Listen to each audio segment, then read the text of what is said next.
So last class में हमने viscosity start कर दिया था, है ना? Yes sir. सो विस्कोसिटी के हमने दो फॉर्मूले देखे थे।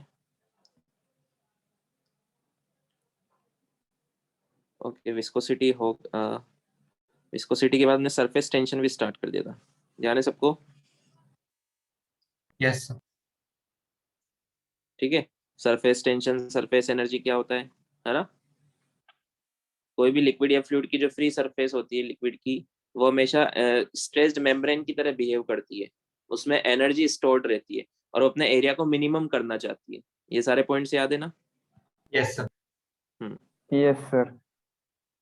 तो हमने कुछ क्वेश्चंस किए थे, फिर हमने पढ़ा था एक्सेस प्रेशर इनसाइड ड्रॉपलेट, है ना? सो क्या फॉर्मूला आया था एक्सेस प्रेशर का? 2s/r। एस क्या है? Surface tension of the droplet. R क्या है? Radius of curvature of the droplet. समझ में आया?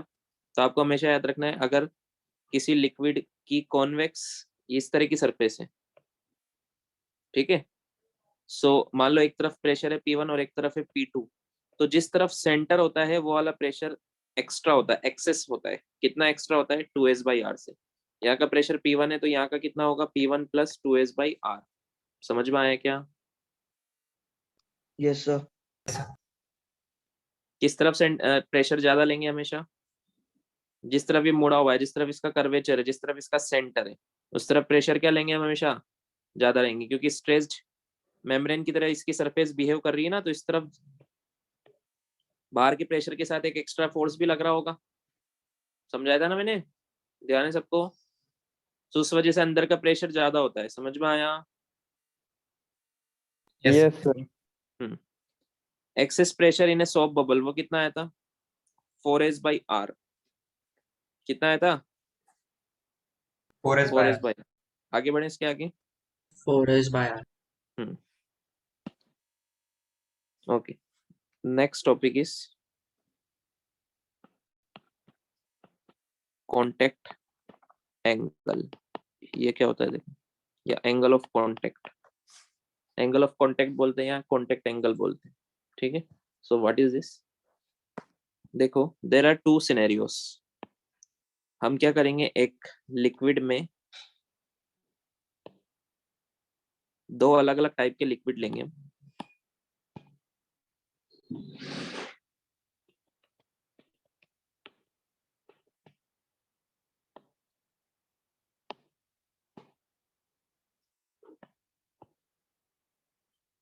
इसमें हमने ग्लास की ट्यूब इमर्स की। क्या इमर्स की?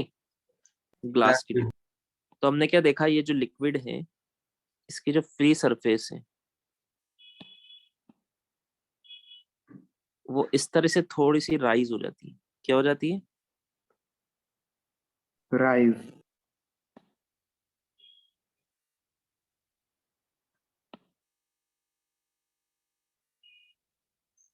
ऐसे राइज हो जाती है इधर से। इसका रीजन भी हम समझेंगे ऐसा क्यों होता है, ठीक है? ये ऐसे राइज हो जाती है। फर्स्ट सिनेरियो तो ये है। दूसरा सिनेरियो क्या है?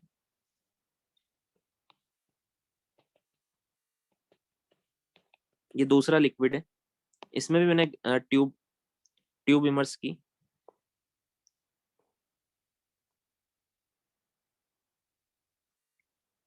तो इस लिक्विड की जो सरफेस है वो ऐसे हल्के से डीप हो जाती है, ऐसे इस तरह से। समझ में आया क्या? ये दो केसेस होते हैं, एक में तो देखो राइज हो गई थोड़ी सी और एक में डिप हो गई। समझ में आया क्या? Yes sir. So angle of contact भी समझते हैं क्या होता है, और ये ऐसा इसका ऊपर जाने का या इसमें थोड़ा सा नीचे आने का रीजन क्या है वो भी समझेंगे आगे, ठीक है? सो सबसे पहले हम एंगल ऑफ कांटेक्ट समझते हैं। देखो, ये है free surface, this is free surface of liquid. समझ में आया? So what is angle of contact? Angle of contact is the angle between, देखो इस फ्री सरफेस पर जहां पर पॉइंट ऑफ कांटेक्ट हो रहा है, यहाँ पर पॉइंट ऑफ कांटेक्ट हो रहा है ना? यस। सो यहाँ पर मैं अगर टेंजेंट ड्रॉ करूं, क्या ड्रॉ करूं? टेंजेंट, ये टेंजेंट ड्रॉ किया मैंने, ठीक है। अभी टेंजेंट तो इधर भी आएगा, लेकिन आपको ड्रॉ ड्रॉ करना है लिक्विड की साइड, लिक्विड में से पास होना चाहिए। किस में से पास होना चाहिए? लिक्विड। लिक्विड में से। So angle between this tube and the tangent inside the liquid. अब ये एंगल, ये वाला भी आप ले सकते हो, ये वाला भी तो ले सकते हो एंगल। समझ में आया क्या?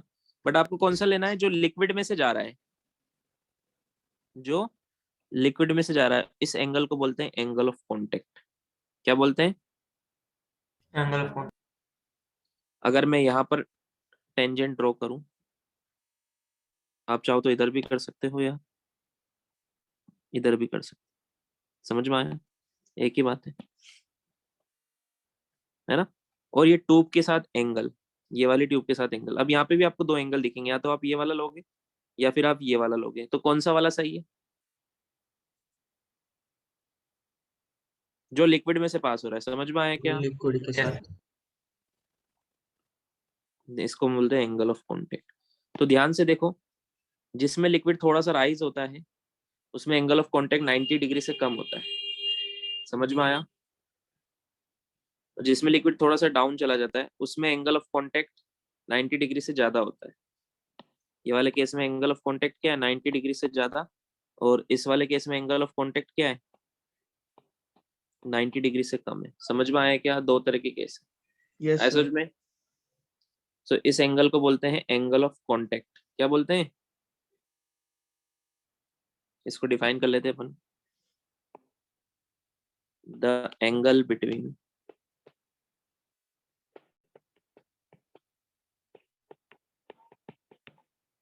द टेंजेंट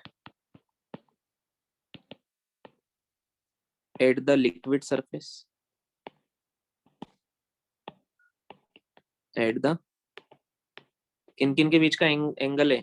लिक्विड सरफेस पे जो टेंजेंट हमने ड्रॉ किया, और वो कहाँ पे ड्रॉ किया? At the point of contact, at the point of contact and the solid surface, and the solid surface inside the liquid. ये एंगल कहाँ से लेना है आपको? लिक्विड में से होते हुए। Is called angle of contact. समझ में आया क्या? Yes sir. Is called angle of contact.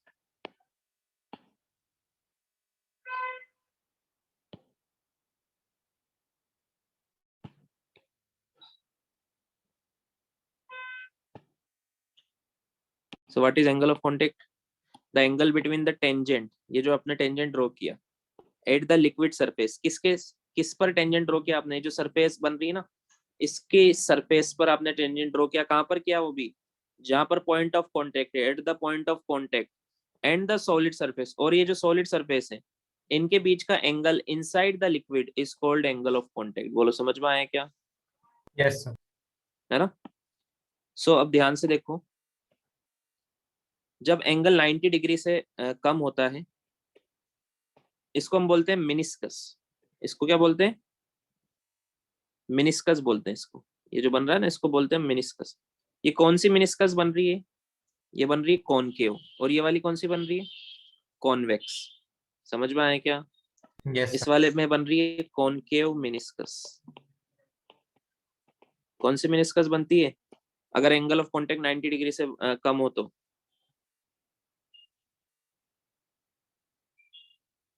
जल्दी से बताओ कौन सी बनती है?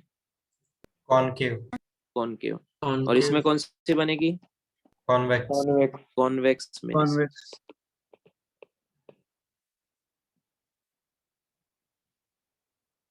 ठीक है। कौन बना रहा है? By liquid. By liquid. Liquid की फ्री सरफेस बना रही।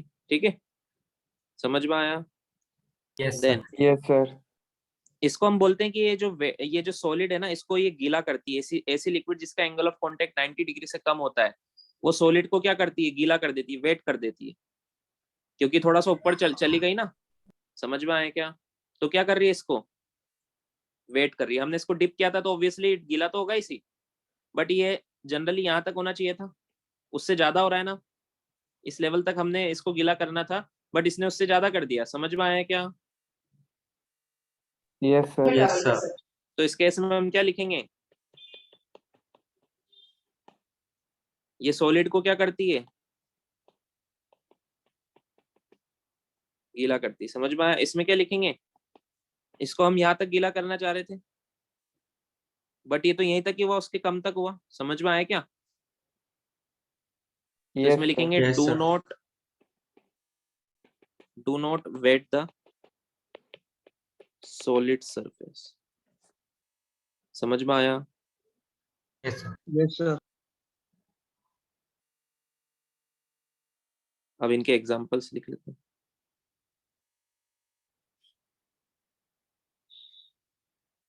अब ये एंगल ऑफ कांटेक्ट वैसे तो किन किन फैक्टर्स पे डिपेंड करेगा, कौन सा आपने लिक्विड यूज किया है और कौन सी ये सॉलिड सरफेस यूज की है, उस पर डिपेंड करेगा। समझ में आया क्या? Yes, sir. है ना? Yes sir. तो इसके कुछ एग्जांपल्स हम याद रखेंगे। Pure water and glass tube या ग्लास सरफेस, इसका एंगल ऑफ कांटेक्ट होता है 0 डिग्री। कितना होता है, मतलब ये एंगल जो है ना, ये वाला एंगल, ये नियरली 0 हो जाता है, उसमें एकदम से वो ऐसे मुड़ती है। समझ में आया? तो टेंजेंट ऐसे ड्रॉ होगा, नियरली 0 होता है इसलिए हम 0 बोलते हैं। समझ में आया क्या? Yes, sir. ऑर्डिनरी वाटर जो थोड़ा सा इम्प्योर होता है, एंड ग्लास, इसका लाई करता है angle of contact between 8 degree से 18 डिग्री के बीच में। समझ में आया क्या? ठीक है।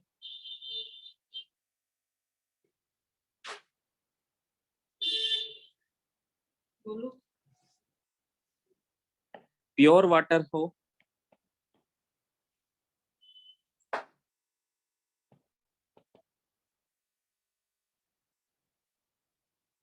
एंड प्योर वाटर के साथ हो सिल्वर, सिल्वर की सरफेस। समझ में आया? तो Yes, angle of yes. Contact हो जाता है 90 डिग्री। 90 डिग्री मतलब उसमें ना तो वेट करता है, ना तो ऊपर जाता है, मतलब ऐसा जनरली जो आपने सोचा होगा, ये सरफेस एकदम सीधी की सीधी रहती है। समझ में आया? तो इस पे टेंजेंट बनाओगे तो एंगल कितना बनेगा, 90 डिग्री। समझ में आया? Yes, sir. Yes sir. और मर्क्यूरी अगर है, ये वाला जो लिक्विड है ये मर्क्यूरी है। Sir, समझ this is में the आया? first page, right? हाँ, ये first page.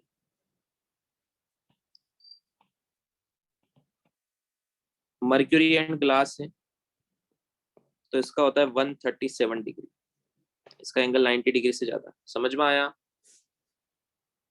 Yes, sir. Yes sir.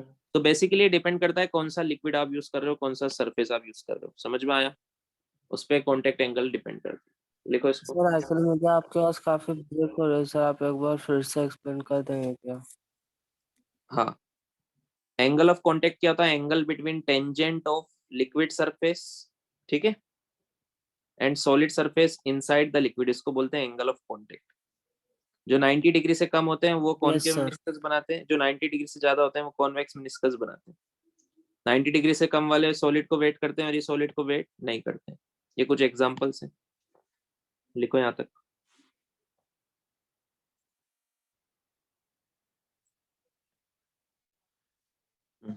Now इसका रीजन क्या है, देखो बेसिकली 2 टाइप के फोर्स होते हैं, एक होता है कोहेसिव फोर्स और एक होता है एडहेसिव फोर्स। क्या डिफरेंस है दोनों में? देखो, सेम काइंड ऑफ मॉलिक्यूल्स जब एक दूसरे को फोर्स लगाते हैं, जैसे ये जो लिक्विड है इसके सारे मॉलिक्यूल सेम, एक ही जैसे है कि नहीं है, सेम सब्सटेंस के सेम मॉलिक्यूल्स होते हैं। Yes, sir. जब ये सारे एक दूसरे को फोर्स लगाते हैं, ये अट्रैक्ट करते हैं ना सारे एक दूसरे को, तो उस फोर्स को बोलते हैं कोहेसिव फोर्स। क्या बोलते हैं? Cohesive force. Cohesive force. और साथ साथ ये मॉलिक्यूल्स इसके कांटेक्ट में भी आ रहे होंगे, ये वाली दूसरे सब्सटेंस है ये वाला, या फिर ये ट्यूब ले लो, ये सब्सटेंस दूसरा है, इसके मॉलिक्यूल्स दूसरे हैं। समझ में आया? Yes, इसके अंदर जो मॉलिक्यूल है और इस लिक्विड के अंदर जो मॉलिक्यूल है, इन दोनों के बीच में जो फोर्स लग रहा है उसको बोलते हैं एडेसिव फोर्स। उसको क्या बोलते हैं? Adhesive force. समझ में आया? So force between same kind of molecules is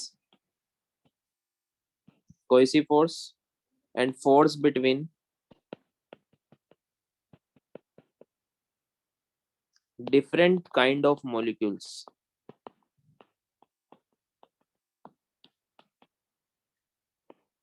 is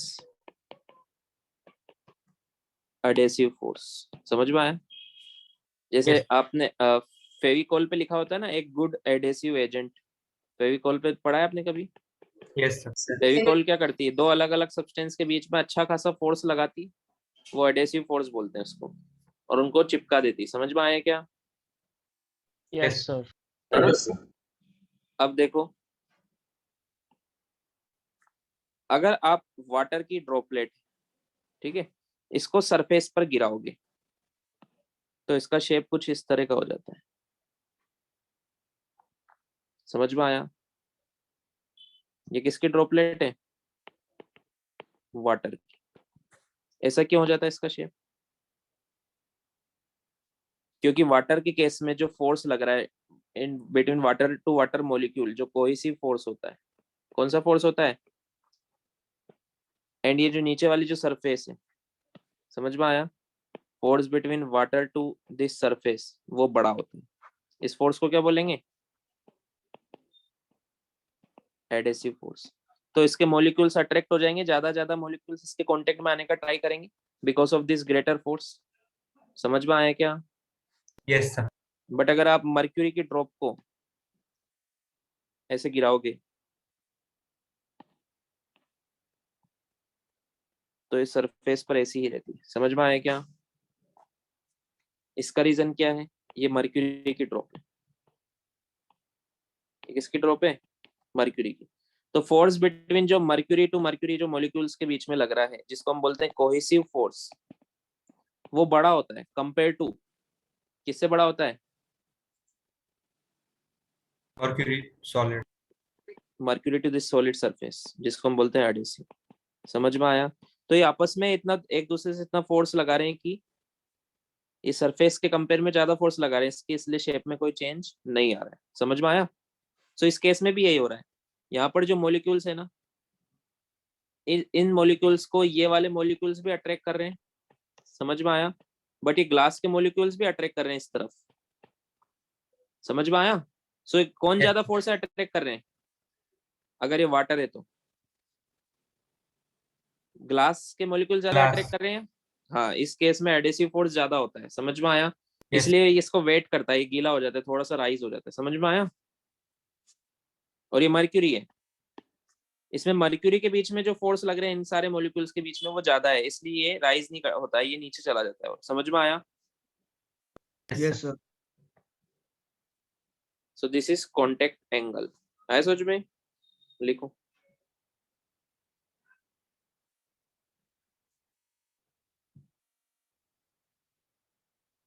yes sir. Now अगर ये कॉन्टेक्ट एंगल हम ट्यूब के अंदर देखें, पहले बाहर से देख रहे थे, अब अंदर से देखेंगे। कॉन्टेक्ट एंगल इन ट्यूब, जैसे मान लो ये ट्यूब है,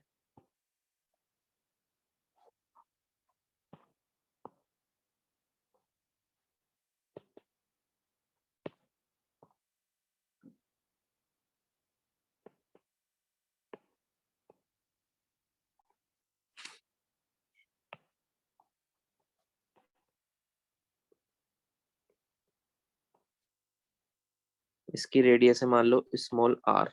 ठीक है, दो केस होंगे इसमें भी।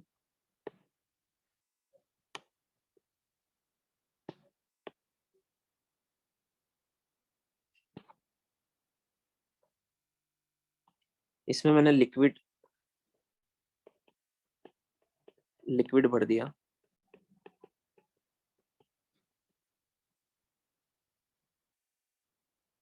तो सबसे ऊपर वाली जो सरफेस है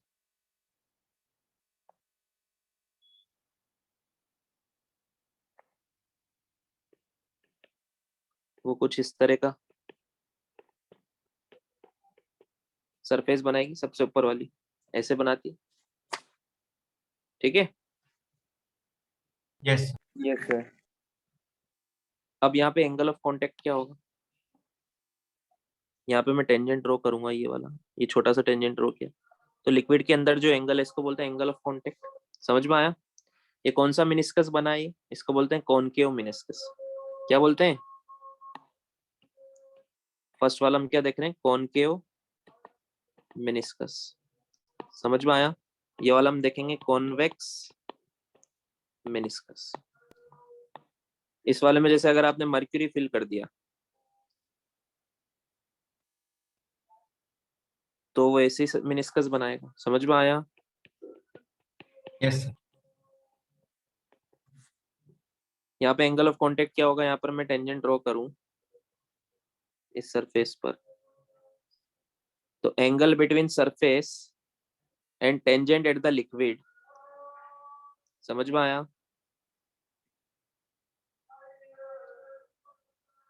between passing through the liquid, ये वाला एंगल, ये होगा एंगल ऑफ कांटेक्ट। समझ में आया क्या? Yes, sir.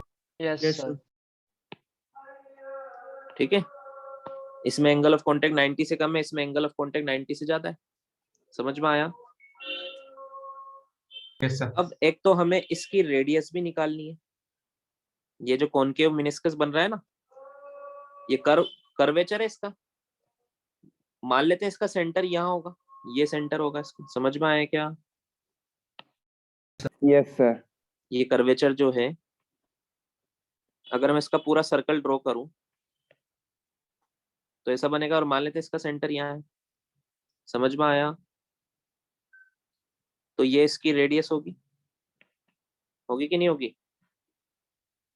यस सर होगी।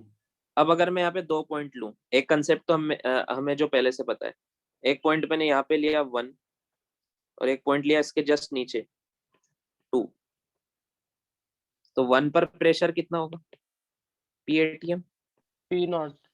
या पी नॉट, है ना। Yes, sir. 2 पर प्रेशर कितना होगा, P naught plus rho G H. अरे वो कोई हाइट नहीं है यहाँ पे, हाइट 0 है, जस्ट इसके नीचे लिया है, सरफेस के जस्ट नीचे। P naught plus rho R जी।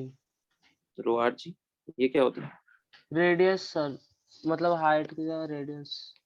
अरे यहाँ पे इस पॉइंट पर, यहाँ पर तो ये तो पूरा एटमॉस्फेयर है, तो एयर है यहाँ पे हर जगह, तो इस पॉइंट पर ये 1 पॉइंट मैंने ऊपर लिखा है, बट वो यहाँ पर है। समझ में आया क्या? यहाँ लिख पी दिया, नॉट। यहाँ पर ये 1 पॉइंट है। समझ में आया? और इसके जस्ट नीचे यहाँ 2 पॉइंट है, बट वो दिखाने के लिए मैंने दूर दिखाई, ये 2 पॉइंट है।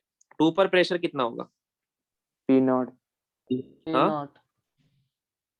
अभी पढ़ा था ना हमने, एक्सेस प्रेशर अगर कर्वेचर वाली सरफेस हो तो जिस तरफ सेंटर होता है उस तरफ एक्सेस प्रेशर होता है।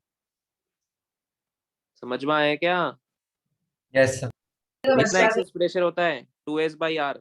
इस वाले से, इस साइड वाले प्रेशर से 2s/r ज्यादा होता है। समझ में आया क्या? हाँ, Yes, sir. Yes sir. तो यहाँ का तो पी एटीएम है, तो यहाँ का कम होगा ना, इस तरफ ज्यादा होगा, सेंटर की तरफ, ये सेंटर है तो सेंटर वाली तरफ ज्यादा प्रेशर है। समझ में आया? Yes sir.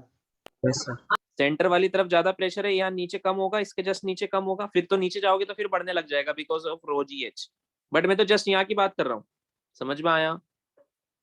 यस अगर सर। यहाँ पर प्रेशर है पी तो यहाँ पर होगा, या यहाँ पर प्रेशर है पी तो यहाँ पर होगा पी प्लस 2s/r।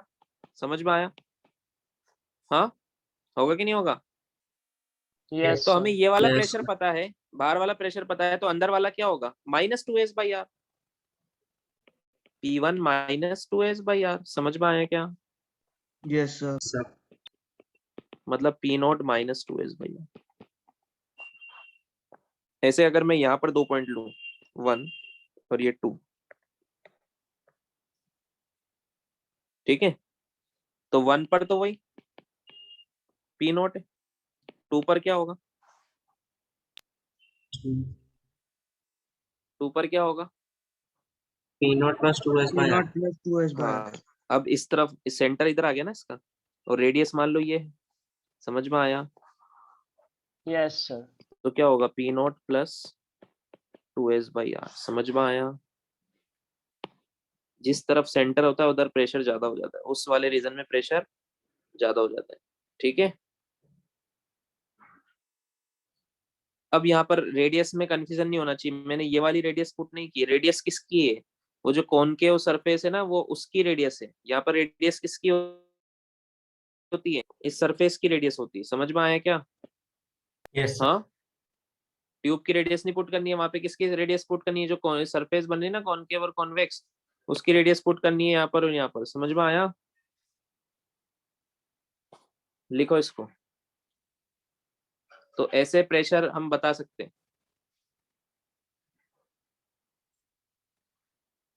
अब देखो, हम ये वाली रेडियस ऑफ दिस मिनिस्कस, या इस मिनिस्कस की जो रेडियस होती है, और ये ट्यूब की जो रेडियस होती है, इनके बीच में रिलेशन डिराइव करना है।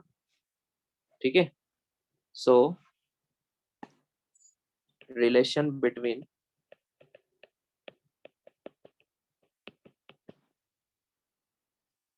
radius of tube, which is small r, and radius of curvature of meniscus, capital R। ठीक है, अब इसमें ध्यान से देखो, ये एंगल ऑफ कांटेक्ट कितना है? थीटा। कितना Yes. एंगल ऑफ कांटेक्ट है? थीटा, है ना? और ये जो सर्कल बन रहा है, ये स्फीयर बन रहा है, ये उसके टेंजेंट पर है। ये लिक्विड की सरफेस, ये स्फीयर का ही पार्ट है, इसका हमने टेंजेंट बनाया, और ये रेडियस है, तो ये परपेंडिकुलर होगी इस टेंजेंट के साथ। Yes, समझ sir. में आया? तो ये टोटल एंगल कितना होगा? 90 होगा ना, है ना? और हमें ये भी पता है कि यहाँ से यहाँ तक ये जो रेडियस है, ये स्मॉल आर है। पता है कि नहीं पता? Yes, yes sir. सर। इसकी रेडियस स्मॉल आर है ना। समझ में आया? अब देखो, ये और ये एंगल भी तो 90 होगा, होगा कि Yes, नहीं sir. होगा? Yes, sir. ये वाला एंगल 90, उसमें से ये थीटा चला गया, तो ये वाला एंगल कितना बचा between this 90 minus line and theta. This tangent? 90 minus theta. 90 minus theta बचा। समझ में आया? Yes, sir. Yes, sir. अब ध्यान से देखो, ये एंगल 90 है ना, between radius and it's tangent. ये 90 माइनस, तो ये एंगल कितना होगा? थीटा होगा ना। थीटा। समझ में आया क्या? इसको मैं इधर अलग से बनाता हूँ, इसको जूम करके। ठीक है, ध्यान से देखना, ये वो मिनिस्कस है। ठीक है,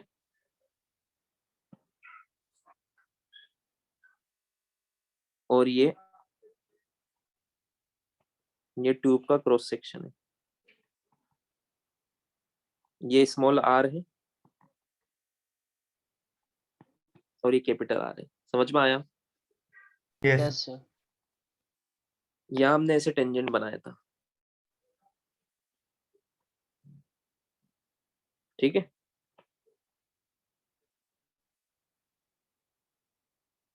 ये एंगल थीटा है, तो हमने ये वाला एंगल भी थीटा के इक्वल प्रूफ कर दिया यहाँ पे। समझ में आया क्या? आया समझ में? Yes, sir. Yes, sir. Yes sir. कैसे क्या? वापस से बताऊं क्या? फिर से बताना है क्या? No sir. ये No, angle sir. Theta No, है, sir. तो ये एंगल 90 माइनस थीटा होगा, तो ये थीटा होगा। समझ में आया? अब इस आर का ये कंपोनेंट आएगा आर साइन थीटा, और ये कंपोनेंट आएगा are cos theta.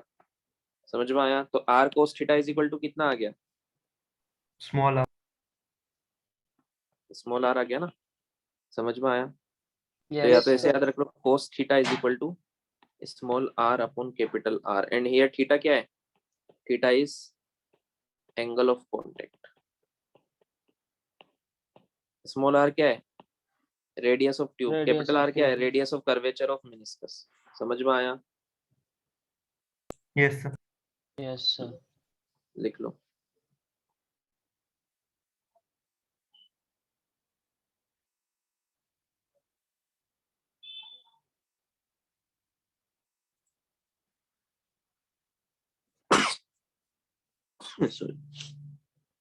Next is capillarity या कैपिलरी एक्शन बोलते हैं।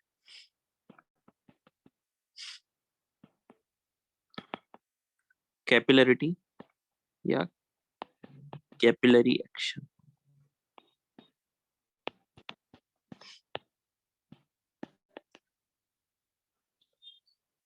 ये क्या होता है? देखो, हम जब किसी लिक्विड में कोई ट्यूब को इमर्स करते हैं, ठीक है,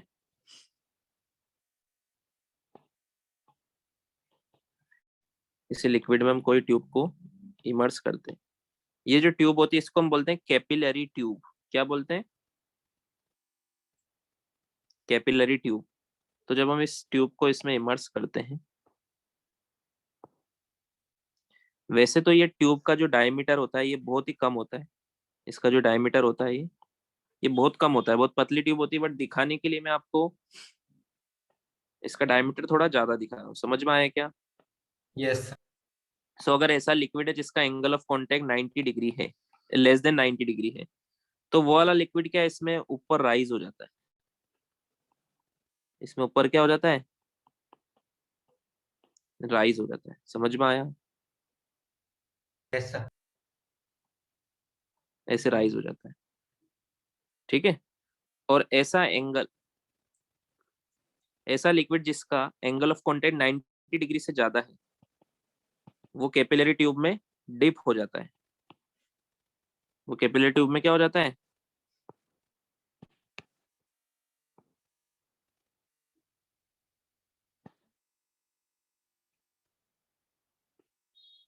ऐसे डिप हो गया, है ना।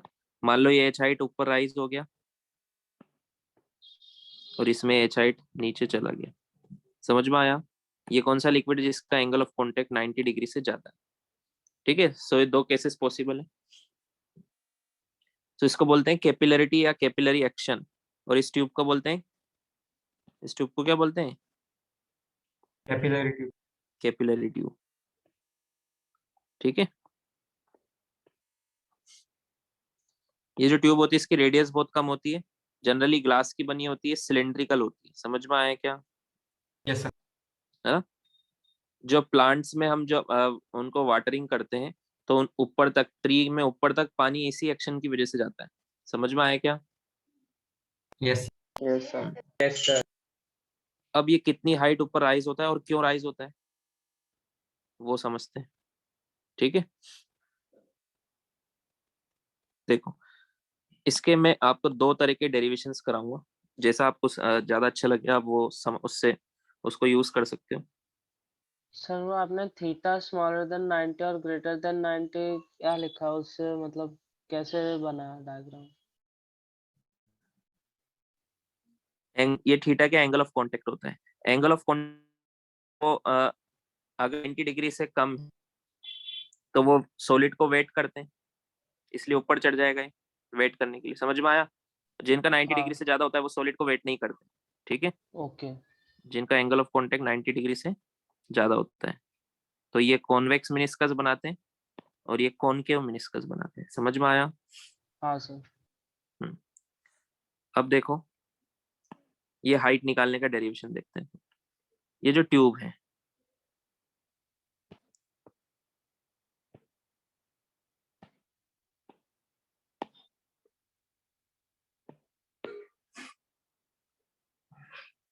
ये जो ट्यूब है ना, इसकी जो फ्री सरफेस है, इसकी जो ये फ्री सरफेस है, ये स्ट्रेच्ड मेम्ब्रेन की तरह बिहेव करती कि नहीं करती, है ना। तो इसके जो यस। मॉलिक्यूल्स है एक दूसरे को फोर्स लगा रहे होंगे, है ना। अब ये वाले जो मॉलिक्यूल्स है जो इस ट्यूब के कांटेक्ट में आ रहे हैं, वो इस ग्लास के, ये स्ट्रेच्ड मेम्ब्रेन है, जैसे आपने मान लो एक मेम्ब्रेन को पकड़ के रखा हुआ है स्ट्रेच करके, तो वो आपको खींचती है ना, आपको खींचेगी कि नहीं खींचेगी अंदर की तरफ। वैसे जो लिक्विड की फ्री सरफेस है इस ट्यूब के सरफेस को भी अंदर की तरफ खींचेगी। समझ में आया? ऐसे फोर्स लगाएगी इस पर। आया समझ में? Yes sir. जैसे अगर हम इसको Yes, टॉप sir. व्यू में देखें, इसको हम टॉप व्यू में देखें, ये ट्यूब है, ठीक है। तो ये लिक्विड की सरफेस इसको ऐसे अंदर की तरफ खींचेगी,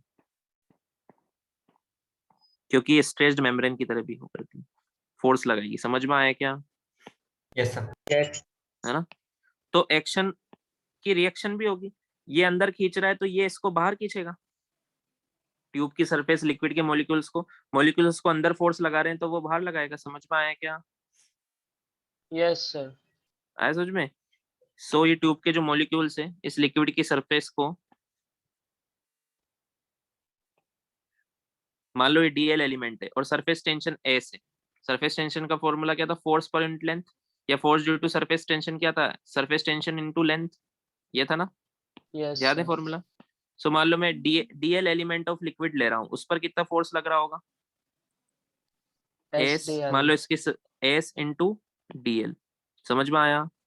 ऐसे इधर से लग रहा होगा एस इंटू डीएल। समझ में आया? ऐसे लिक्विड की चारों हर तरफ ऐसे फोर्स लग रहा होगा, S into DL, S into DL, S into DL, S into DL. समझ में आया? समझ में आया क्या?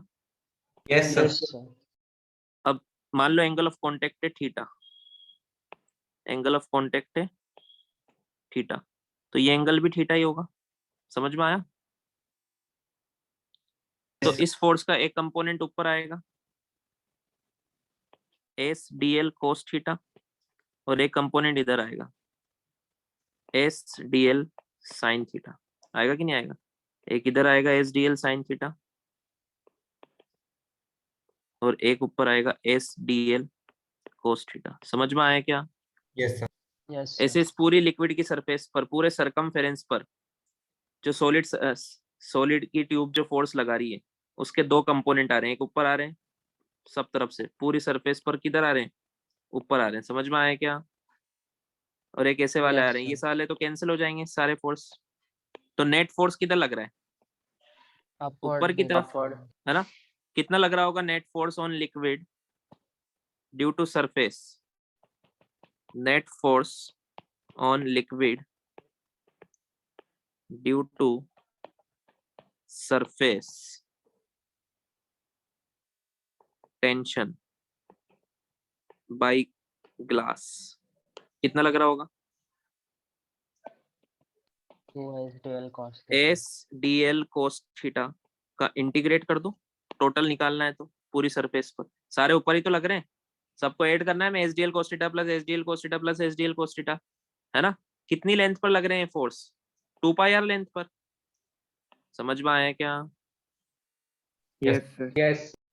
आर क्या है? Radius of tube.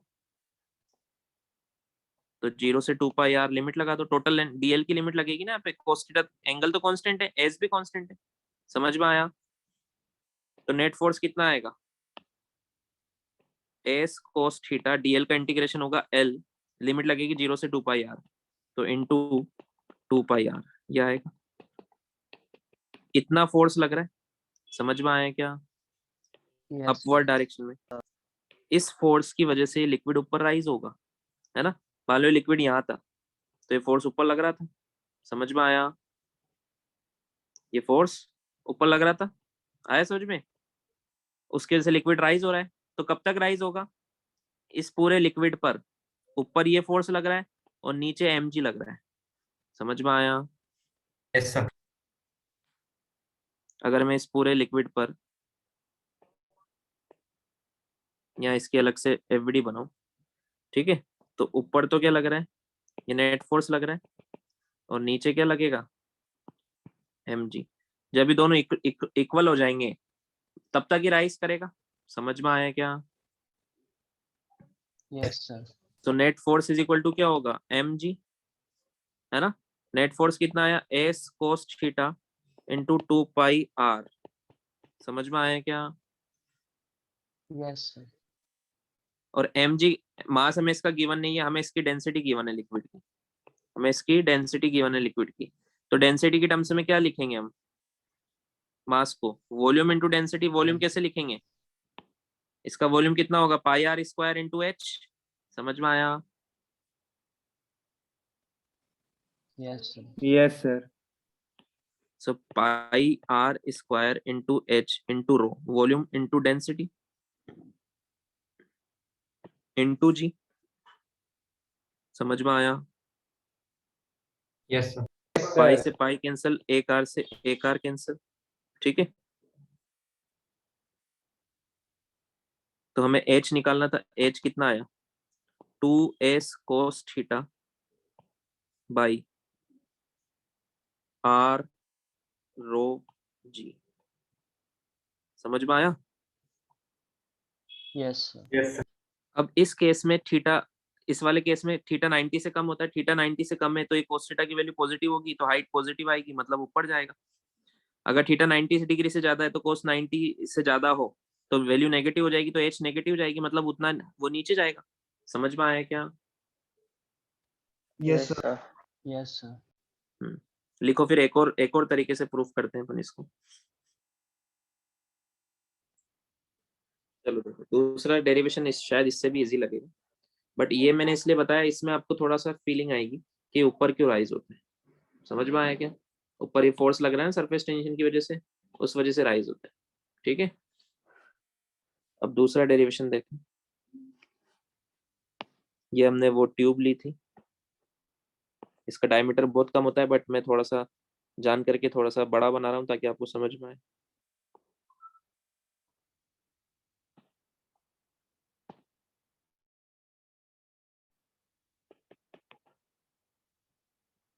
इसमें मान लो यहाँ तक ये राइज हो गया, ये वो फ्री सरफेस है। ठीक है, इसमें लिक्विड इतना राइज हो गया है ना। अब मैं यहाँ पे 2 पॉइंट लेता हूँ, एक यहाँ लेता हूँ, एक इसके जस्ट नीचे लेता हूँ। मुझे बताओ यहाँ पर प्रेशर कितना है, पी नॉट, तो यहाँ पर कितना होगा, P naught minus 2s by R. 2s by, है ना। एक पॉइंट यहाँ लेता हूँ, यहाँ का प्रेशर कितना है, पी पी नॉट। नॉट एक सेम लेवल पर यहाँ पर प्रेशर लेता हूँ, यहाँ पर यहाँ का प्रेशर कितना है, यहाँ का, पी नॉट प्लस यहाँ रो का, जी एच। यहाँ का पी नॉट होता है, यहाँ का भी पी नॉट ही होगा ना। सेम लेवल पे सेम प्रेशर होता है ना। ये जो लिक्विड है,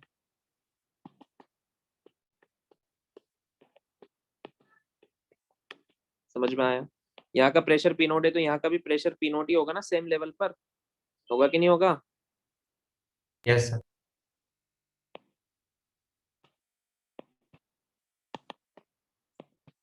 अब मुझे बताओ इस पॉइंट का, ये जस्ट यहाँ पर ये हाइट है मान लो h, ये h ऊपर राइज हुआ,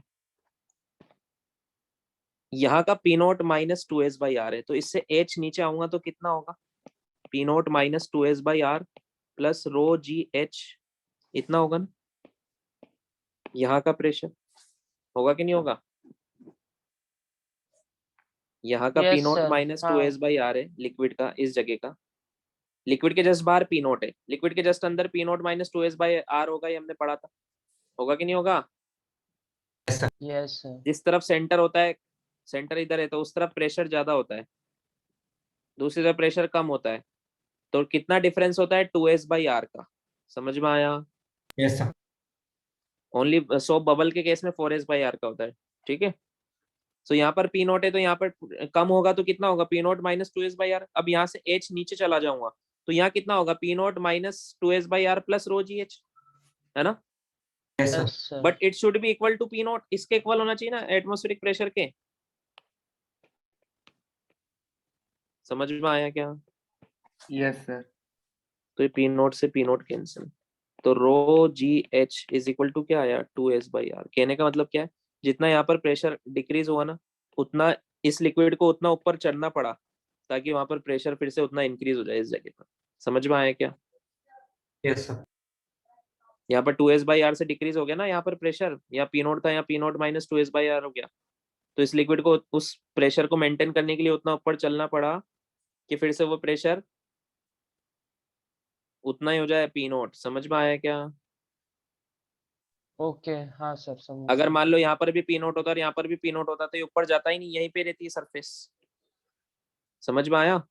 ये सरफेस यहीं पर रहती, क्योंकि हमें पता है यहाँ पर भी पी नोट है तो यहाँ पर भी पी नोट है, इस जगह पी नोट है, इस जगह पी नोट है। बट यहाँ पर क्या हो गया, यहाँ पर प्रेशर हो गया P note minus 2s/r। But यहाँ पर इसके इक्वल होना चाहिए, ये हाई प्रेशर है, ये लो प्रेशर है। समझ में आया? तो लिक्विड थोड़ा ऊपर राइज होगा। समझ में आया? कितना राइज होगा, ताकि यहाँ पर फिर से प्रेशर किसके इक्वल हो जाए, इस पी नोट के इक्वल हो जाए। समझ में आया क्या? Yes, sir. Yes sir. तो यहाँ से h आ गया ना, कितना आया, 2s/ρg capital R। Capital R क्या है? Radius of curvature radius of of curvature है ना, मिनिस्ट्रियल। और ऑफ मिनिस्कस। और हमने पहले जो फॉर्मूला निकाला था वो स्मॉल r की कम, हमें रेडियस ऑफ ट्यूब गिवन होगा। समझ में आया क्या? हमें क्या गिवन होगा, तो हमने पढ़ा था ना cos theta is equal to क्या होता है, r/r। तो r इज इक्वल टू क्या होगा, r/ cos थीटा। तो ये वैल्यू यहाँ पुट करोगे तो क्या आएगा formula, 2s cos theta by rho G small r। वही फॉर्मूला आ गया ना फिर से। समझ में आया क्या? Yes, sir. Yes sir. लिखो।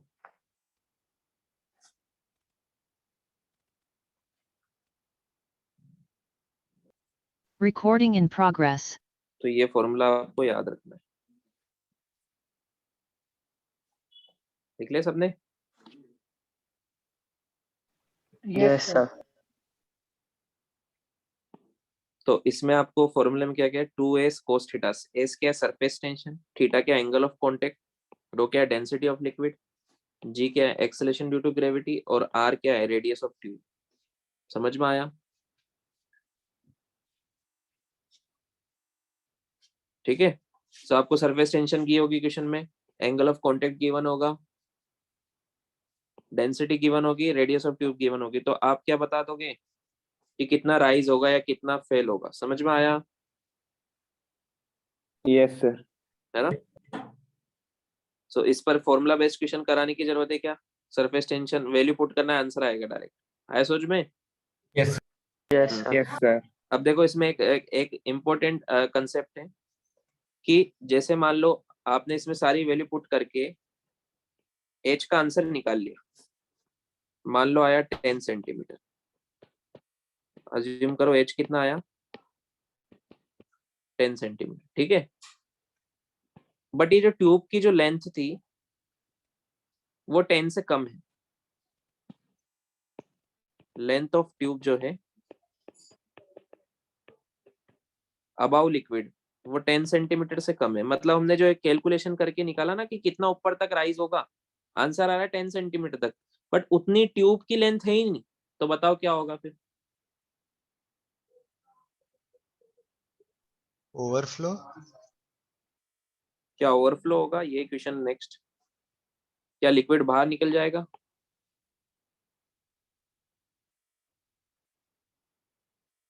हम्म,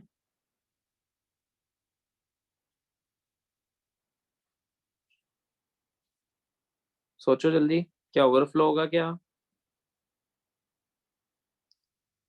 No, ऐसे sir. सोचो, अगर ओवरफ्लो होता तो फिर तो कंजर्वेशन ऑफ एनर्जी लॉ जो है वो वॉयलेट हो जाता।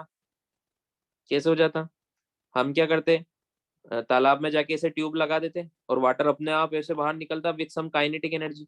हमने तो कुछ किया ही नहीं, अपने आप ये काइनेटिक एनर्जी मिल रही है वाटर को अपने आप, और ये काइनेटिक एनर्जी से नीचे गिर रहा है।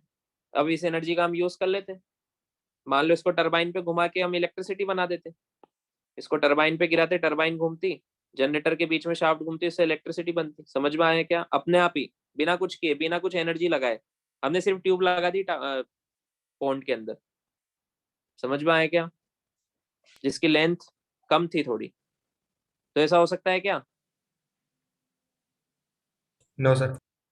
अगर ये ओवरफ्लो हो जाएगा तो कंजर्वेशन ऑफ एनर्जी जो लॉ है वो वॉयलेट हो जाएगा, तो ये ओवरफ्लो नहीं होगा, ये ओवरफ्लो नहीं होगा। तो होगा क्या? ये जो फोर्स लग रहा था ना ऊपर, SDL cos theta, SDL cos theta, जैसे से ऊपर जाएगा ये इसके यहाँ तक ऊपर जाके फिर ये ओवरफ्लो नहीं होगा, यहाँ तक चला जाएगा।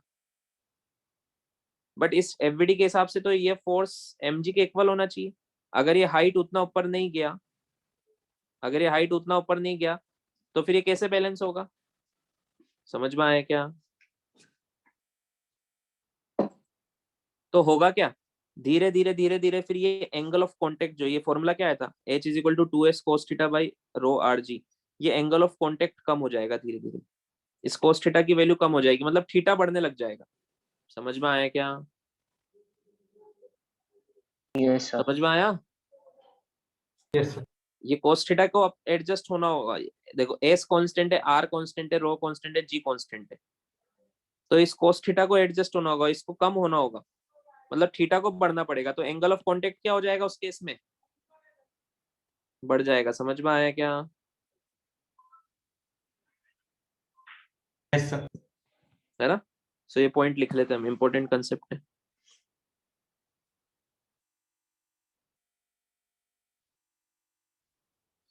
if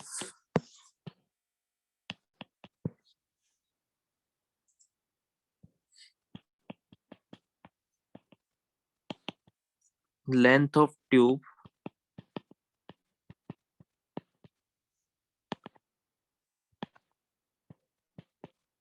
above surface,